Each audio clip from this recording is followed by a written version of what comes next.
Kejadian pasal 1 ayat 26. Temanya hari ini kembali ke rencana Allah yang luar biasa. Ini rencana awal Tuhan, Dia ciptakan manusia, Dia kasih rencana ini supaya Adam yang menjalankannya. Tapi ternyata Adam dan Hawa gagal. Dan hari ini Tuhan juga kasih rencana yang besar itu kepada kita. Kejadian pasal 1 ayat 26a.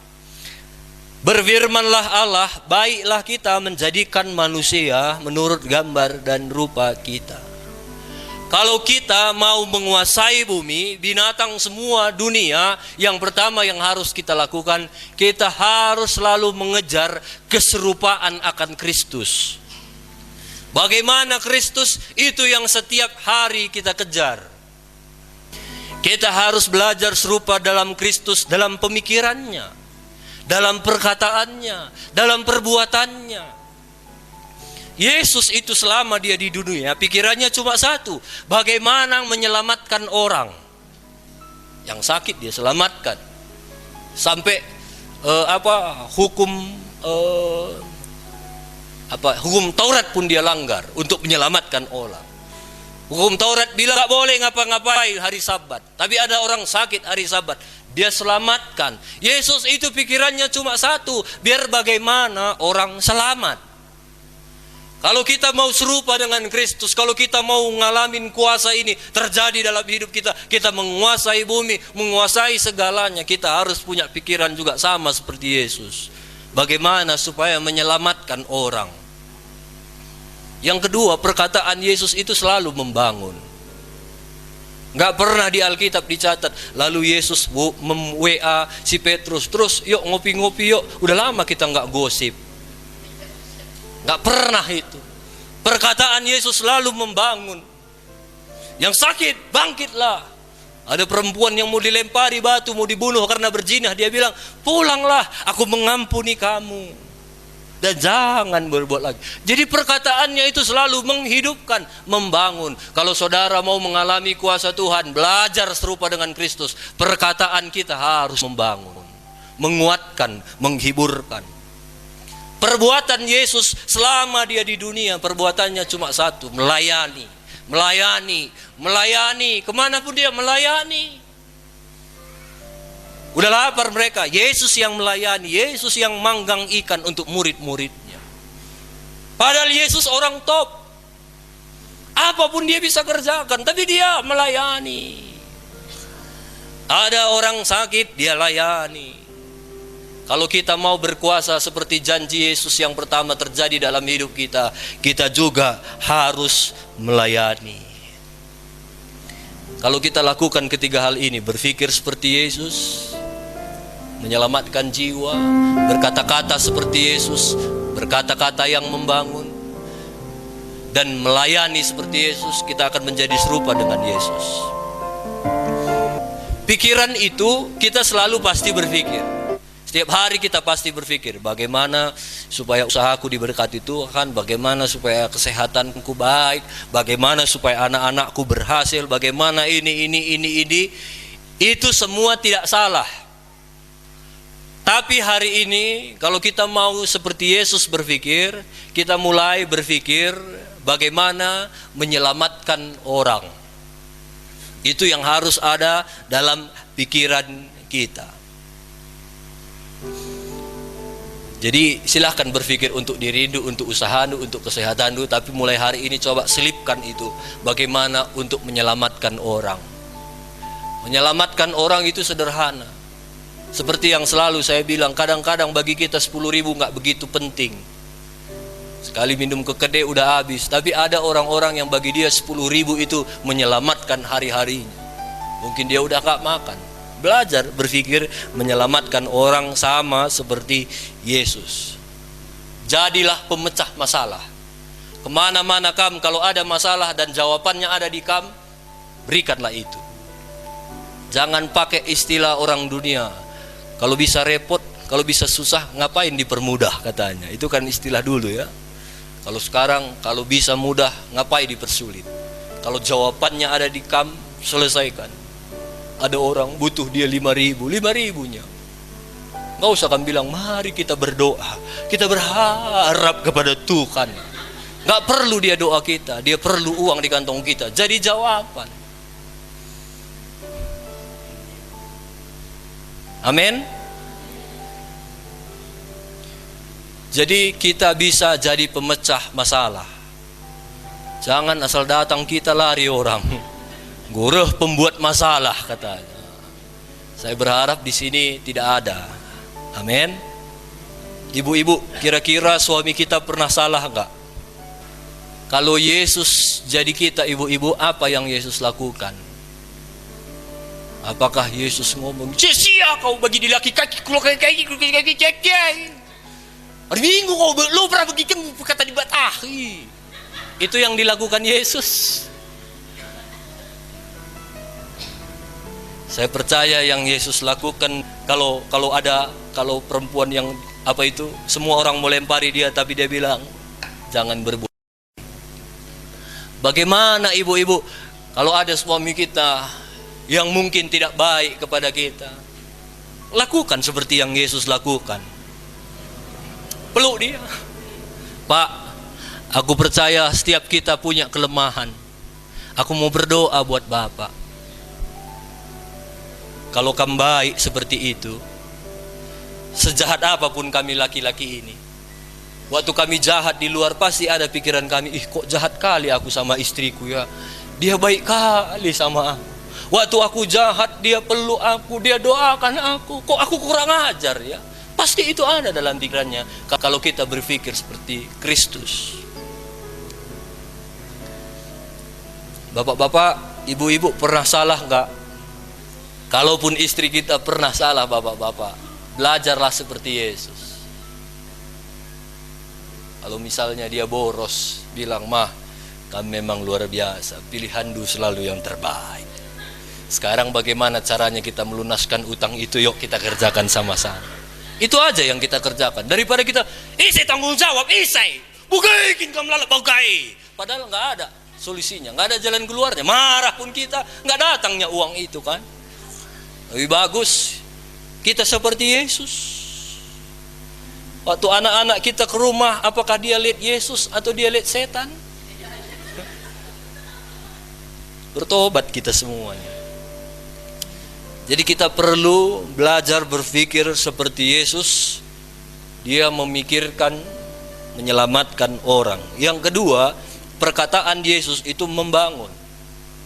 Seringkali kita orang-orang Kristen, kita ngomong dulu baru mikir. Engkailah ndai makan bagai aku ngerana, udah lepas. Kalau panah itu udah kamu lepas, pus gitu. Nggak bisa, udah lepas, nggak bisa lagi ditangkap. Makanya sebelum ngomong, mikir dulu. Karena apa yang keluar dari mulut, itu keluar dari hati. Jadi belajar mikir dulu. Jangan banyak ngomong.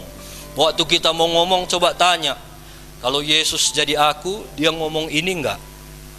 Kalau Yesus jadi aku, ini omongan ini perlu enggak keluar? Kalau aku ngomong ini, dia diberkati enggak? Kalau aku ngomong ini, dia dilemahkan enggak? Coba dipikir dulu, baru ngomong. Bilang kiri kanan, pikir dulu, baru ngomong.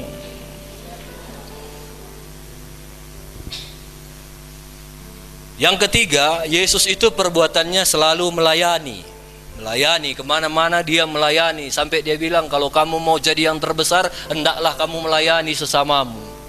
Kalau ada kamu sini yang ngebos selalu, nggak mau melayani, sulit kamu menjadi besar. Tapi percayalah, kalau dimanapun, siapapun kamu, nggak peduli kamu jabatan lu, aku ini hamba Tuhan, aku mau melayani Tuhan. Dimanapun kamu melayani, tunggulah, kamu akan menjadi besar. Bukan besar orang karo ya. Di besar kalak karo beda kah? Besar kokari ini. Nah. Ini besar, menjadi besar Tuhan angkat hidup kita. Jadi belajar melayani. Masalah selalu timbul karena banyak orang menuntut untuk dilayani. Kalau kok cocok, aku ini hula-hulanya. Tulang nadoi, tulang do. Banyak masalah terjadi karena menuntut untuk dilayani. Tapi hari ini Yesus mengajar kita untuk belajar melayani. Orang yang selalu menuntut dilayani, dia akan selalu, aku dapat apa? Apa untungnya sama aku? Nah, itu orang-orang yang tidak seperti Yesus. Jadi kalau kita mau berkuasa seperti rencana Yesus di awal, kamu akan berkuasa atas semua bumi. Kita harus hidup seperti Yesus. Amin. Amin. Belajar mengucapkan, saya ajari jemaat di sini, belajar mengucapkan ada 3 kalimat. Yang pertama, biasakan kita kalau ketemu sama orang, apa kabar? Itu jadi kebiasaan. Kemana-mana jumpa kamu sama orang, apa kabar? Hari Minggu pajak gini, beli mie kamu kan. Apa kabar Ci? Oh, itu bisa tambah semuanya, tambah udangnya, tambah babinya, tambah lap ciongnya. Apa kabar? Dengan apa kabar kita bisa membuka pembicaraan. Ya, yang kedua, belajar biasakan nanya, apa yang saya bisa bantu? Apa yang saya bisa bantu? Ya, ini kan lagi krisis Om, apapun murah, bahaya Om, nanti perlu dia uang, kami pun perlu uang, gimana? Ya kalau nggak ada uang itu cukup jawab seperti jawaban Petrus, emas dan perak tidak ada padaku, tapi dalam nama Yesus berjalanlah. Cukup kan? Jangan kan bilang emas dan perak tidak ada padaku, tapi gigi emas semua.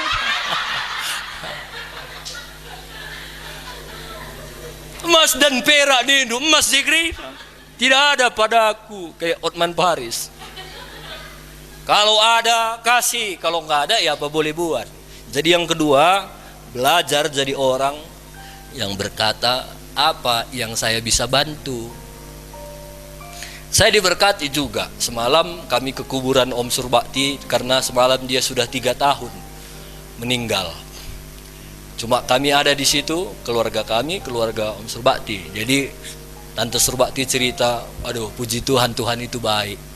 Dulu aku berpikir, waktu Om Surbakti ini meninggal, aku paling tahan itu 1 tahun lah umurku lagi, katanya. Karena aku tahu selama ini dia semua, aku hampir nggak ada apa-apa, uang dia, tenaga, semua pikirannya dia. Dan waktu dia nggak ada, aku berpikir paling lama hidupku ini setahun lagi, udahlah, nggak kuat aku sebagai wanita, katanya. Puji Tuhan, ini udah 3 tahun dia pergi, kami masih kuat, sehat, pelayanan, diberkati Tuhan, jemaat-jemaat baik semua, katanya. Semalam aku baru pulang dari Nias, aku terharu juga, katanya. Kemana, ada beberapa tempat aku pergi pelayanan di Nias. Waktu aku masuk ke satu gereja, datang bapak gembalanya bilang, oh tante, itu drum kami itu Om Surbakti dulu yang beli, tante. Dia pergi lagi ke satu gereja, tante, ini tapak gereja kami Om Surbakti dulu, tante. Dia bilang, kau sungguh-sungguh melayani ya, tulus-tulus melayani ya, cinta Tuhan ya, sungguh-sungguh, dan puji Tuhan. Karena ucapannya itu kupegang, tante. Sekarang sudah 7 gereja kami, kata. Jadi aku dengar itu, iya ya, kemana-mana dia bisa jadi berkat, kemana-mana dia bisa jadi pemecah masalah. Mungkin bagi orang drum itu mahal, tapi mungkin bagi dia drum itu gampang. Sama dengan kita, mungkin bagi orang sesuatu itu berat, tapi bagi kita itu gampang. Jadilah pemecah masalah. Amin. Itu yang kedua, apa kabar, apa yang saya bisa bantu, dan yang terakhir, apa yang saya bisa doakan. Selama saya melayani belum pernah ada orang nolak, apa yang perlu didoakan. Jangan dulu totoken, nggak pernah begitu. Dia pasti bilang, Om banyak, Om begini, Om begini. Saya nggak minta, saya di inbox saya di Facebook itu banyak, doakan saya ya Pak Pendeta, doakan saya Pak Pendeta, ini. Saya nggak kenal, saya nggak minta, tapi mereka minta didoakan. Apalagi kita nawarkan sama orang, apa yang saya bisa doakan. Itu hal sepele, tapi itu akan menjadi satu hal yang luar biasa. Jumpa kamu sama orang yang bukan Kristen, yang bukan kamu kenal, kamu lihat dia ada masalah, teman, kulihat kayak ada susah lu, ada kamu yang bisa ku bantu doa. Wah, tapi jangan kamu bilang 1 topik doa 50.000 teman. Nah, itu pasti nggak ada yang mau. Apa yang bisa saya doakan, nanti saya akan doakan teman. Wah, itu pasti akan semua menerima. Jadi ingat itu ya, 3 hal ini biasakan. Apa kabar? Terus ada yang saya bisa bantu? Apa yang saya bisa doakan? Nah, biasakan ini. Saya berharap jemaat di sini semua udah biasa dengan hal ini. Apalagi dengan orang-orang yang bukan jemaat, biasakan. Apa kabar? Apa yang bisa saya bantu? Dan untuk menjadi serupa dengan Yesus itu memang kadang tidak enak. Tidak enak. Waktu kita parkir mobil, saya parkir mobil, orang mundur, dia tabrak, prak, udah saya klekson, tin, supaya dia nggak rapat, kita berhenti nih, tin, prak, katanya.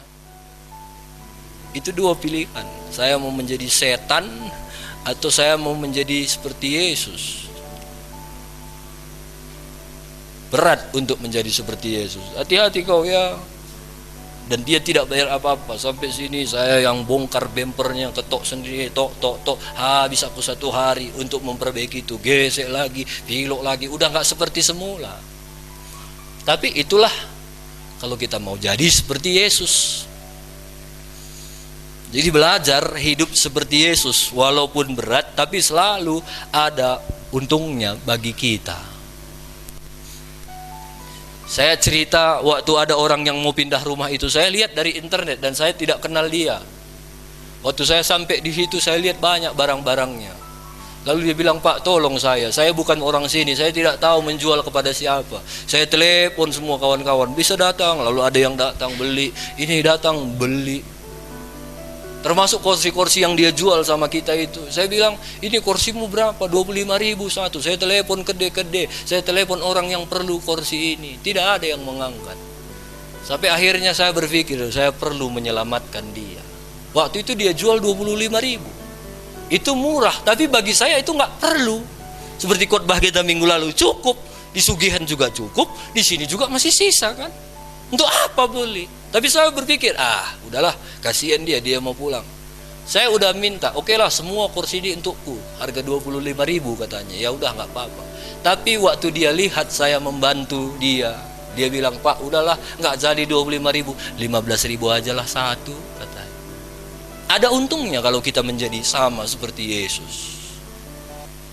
Bilang kiri kanan, ada untungnya kalau kamu serupa dengan Kristus.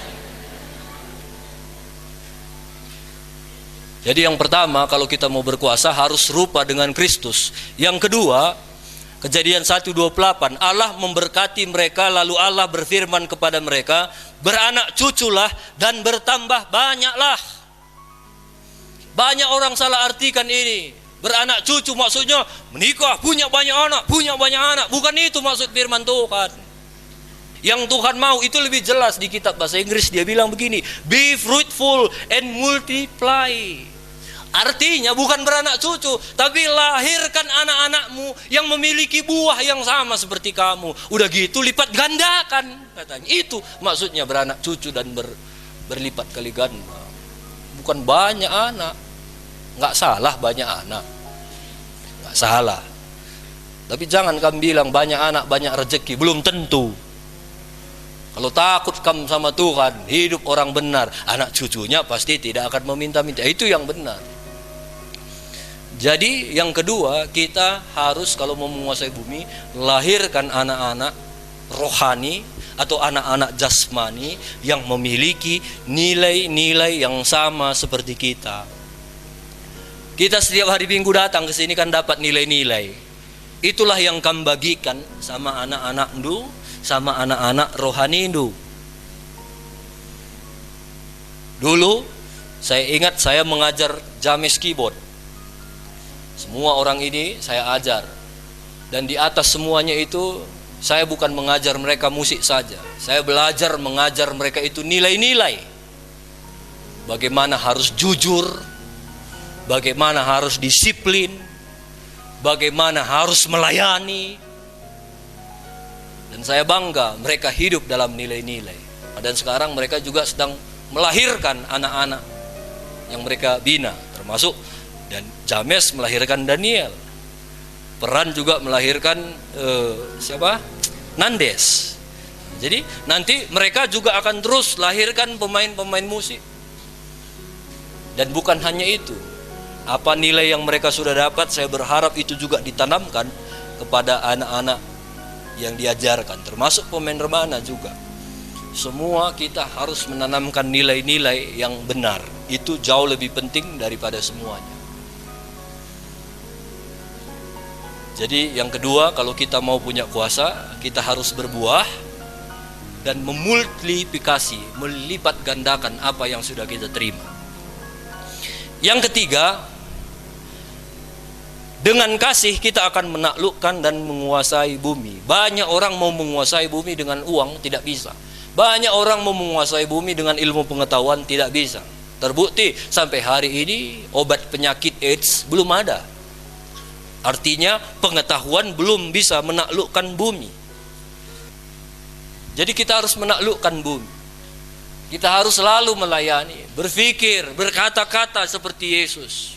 Aduh, kalau kami memberkati, kami diberkati Om. Kami terus membantu orang. Kapan kami dibantu?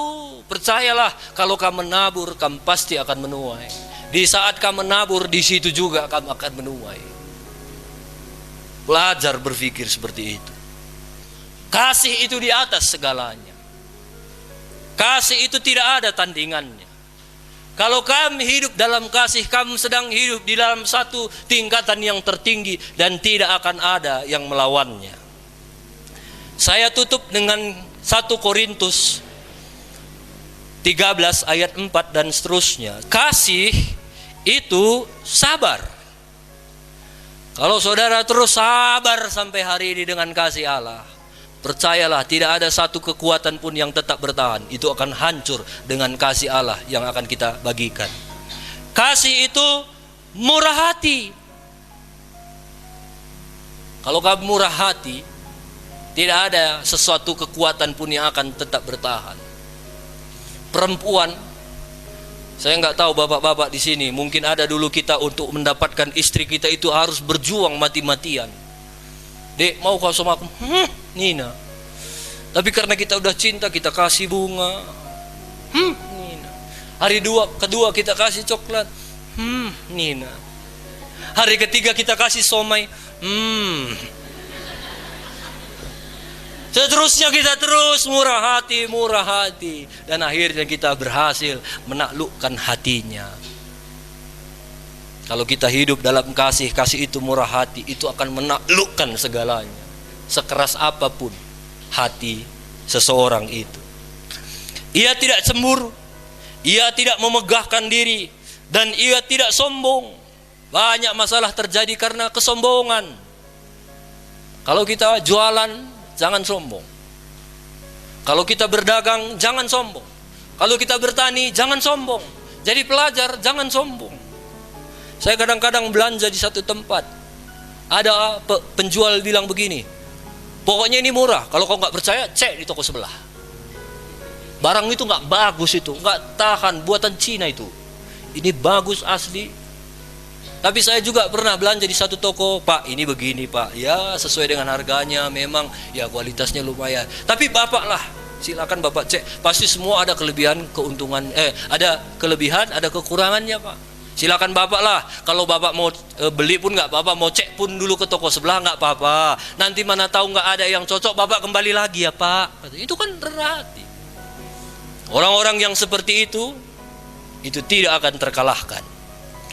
Ia tidak melakukan yang tidak sopan dan tidak mencari keuntungan diri sendiri. Jangan cari keuntungan diri sendiri.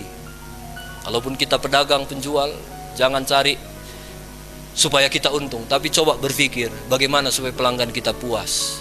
Bagaimana supaya orang yang datang ke bengkel kita puas. Bagaimana supaya orang yang beli barang-barang belanjaan kita dari ladang puas. Itu juga harus ada dalam pikiran kita. Kalau kamu menjadi orang yang seperti itu, walaupun untung nggak begitu banyak, kamu akan menjadi orang yang dicari-cari. Kamu akan menjadi orang yang diberkati Tuhan. Kita akan menguasai bumi karena kita punya mental yang benar. Ia tidak pemarah dan tidak menyimpan kesalahan orang lain. Jangan jadi pemarah dan simpan kesalahan orang lain. Hidup saja dengan nilai-nilai yang benar. Waktu kita hidup dalam nilai yang benar, kasih, kita akan menjadi orang yang menaklukkan bumi. Ini tidak berbicara hanya pendeta, mau kamu pedagang, pengusaha, tukang baiki listrik, tukang bengkel, kamu akan menjadi orang yang dicari-cari. Di Medan sana pun rusak mobilnya, telu 66 endah. Di Medan banyak bengkel, ke telu 66. Las napi bagi malam kina itu telu 66. Kedai kopi samping galon, Adi Aron, Mama Sianua, orang datang jam 9, dia sebelum jam 9 sudah standby. Jam 5 orang pulang, dia jam 5 lewat selalu pulang. Kerja pun rapi. Ini akan menaklukkan bumi. Ini enggak, kerja ladang orang udah terlambat. Luandu pula yang paling banyak. Bertobat kita. Ayat 6, dia tidak bersuka cita karena ketidakadilan, tapi karena kebenaran. Ia menutupi segala sesuatu, percaya segala sesuatu, mengharapkan segala sesuatu. Kasih tidak berkesudahan. Nubuat akan berakhir, bahasa roh akan berhenti, pengetahuan akan lenyap. Jadi kasih itu di atas segalanya. Kalau ada kamu sini masalah nggak selesai-selesai, coba tunjukkan kasih. Aku udah capek ngomong sama anakku itu pendeta, udah berbuih mulut ini. Mungkin buihnya itu yang buat dia nggak bertobat. Tunjukkan kasih. Anakku itu stres Pak Pendeta. Dulu kecil teraturnya, sekarang udah ate-atein. Kalau dibiarin ngelunjak, kalau dimarahin pergi dari rumah. Udah nggak tahu lagi aku Pak Pendeta. Tunjukkan kasih. Suamiku itu Pak Pendeta nggak bertobat, tobat. Tapi mau gimana bikin, kalau firman Tuhan bilang sampai mati, ya udah. Kalau bisa udah kutukar tambahkan itu. Tunjukkan kasih. Istriku Pak Pendeta udah boros, bukan hanya boros uang, kata-katanya pun boros. Karunia untuk berkata-katanya berkelimpahan. Sampai kadang-kadang aduh, beri kami kekuatan Tuhan, ku bilang sama Tuhan. Tunjukkan kasih. Jangan takut. Hari-hari ini banyak orang yang berangan-angan, maunya suamiku kayak bapak Sianu itu, maunya istriku kayak mama Sianu itu, maunya anakku kayak anak Sianu itu. Itu berangan-angan. Jangan berangan-angan. Beriman, masih bisa. Di dalam Tuhan masih ada jawaban, asal kita selalu hidup sesuai dengan hatinya Tuhan. Amin. Mengampuni, seperti yang saya bilang, itu akan menguntungkan kita. Waktu kita tunjukkan kasih, itu yang untung kita, bukan orang lain. Waktu khotbah udah gak bisa didengar lagi, tunjukkan kasih. Mungkin kita berkata, saya udah gak tahu lagi mempertahankan rumah tangga saya. Tunjukkan kasih. Kasih itu buah roh. Itu perlu proses. Setiap hari ayolah kita sama tunjukkan kasih. Jangan lagi ada di sini. Kalau mengampuni dia, kalau aku gak mengampuni dia, gara-gara itu aku harus masuk neraka. Lebih bagus aku masuk neraka. Sakit di neraka itu Bapak Ibu.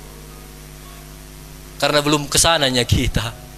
Kalau udah di sana kita nanti ecek-eceknya Tuhan, ecek-eceknya waktu itu, nggak ada lagi ecek-ecek kalau udah di sana. Sakit, menderita, kertak gitu, kertak katanya gigi kita selama-lamanya. Ulat di sini terbakar, kebakaran sampai selama-lamanya. Nggak enak di neraka. Jadi belajar kita melakukan hidup dalam prinsip firman Tuhan. Jadi yang ketiga, hal ini harus kita ingat. Kalau kita mau menguasai bumi dan segala isinya, kan menjadi pekerja-pekerja apa yang menjadi pekerjaan lu, menjadi orang yang teratas, hidup dalam kasih Allah. Sekali lagi, jangan terkotak-kotak dalam pikiran. Lo mungkin kami anak kampung, anak kecamatan. Jangan takut, seperti yang saya bilang tadi. Tuhan bisa memakai berkat-berkat Tuhan itu memberkati kita asal kita hidup dalam kasih. Tuhan bisa pakai orang-orang Medan belanja beli buah ke pajak buah sana. Ada dulu sini satu tempat beli buah. Ini kan Mama Mahaga sama Mama Meta. Kami maunya di sini saja. Bisa. Asal kita selalu hidup dengan prinsip firman Tuhan. Saya selalu bilang kan, saya nggak terlalu peduli. Saya ini pendeta kampung, pendeta sugihan, nggak peduli saya. Yang saya kejar, saya mau serupa dengan Kristus. Nah, ini kan sudah kita lihat nyata bagaimana Tuhan saya bisa khotbah di Polres. Siapa aku ini? Banyak pendeta yang lebih hebat dari aku, lebih tinggi jabatannya, lebih senior, banyak. Tapi hari-hari ini saya di Polres itu udah rutin, di kantor pajak juga udah banyak. Dan ini nanti Natal saya sampai ke Rokan Hilir. Kok tahu mereka dari Rokan Hilir Riau sana mengundang saya? Siapa yang kasih tahu? Orang saya di sini-sini saja kok. Tuhan. Jadi bukannya itu yang kita kejar, bukan bagaimana supaya aku diundang khotbah, nggak usah. Yang penting bagaimana aku serupa Kristus, yang bagaimana aku berpikir sebagaimana Kristus berpikir, menyelamatkan orang, bagaimana aku bisa berkata-kata seperti Yesus berkata-kata, bagaimana aku bisa melayani seperti Yesus melayani. Itu saja yang kamu pikirkan dan kamu akan menjadi serupa dengan Kristus. Kalau itu yang terjadi dalam hidup, percayalah Tuhan akan membuka tingkap-tingkap langit untuk memberkati hidupmu. Amin.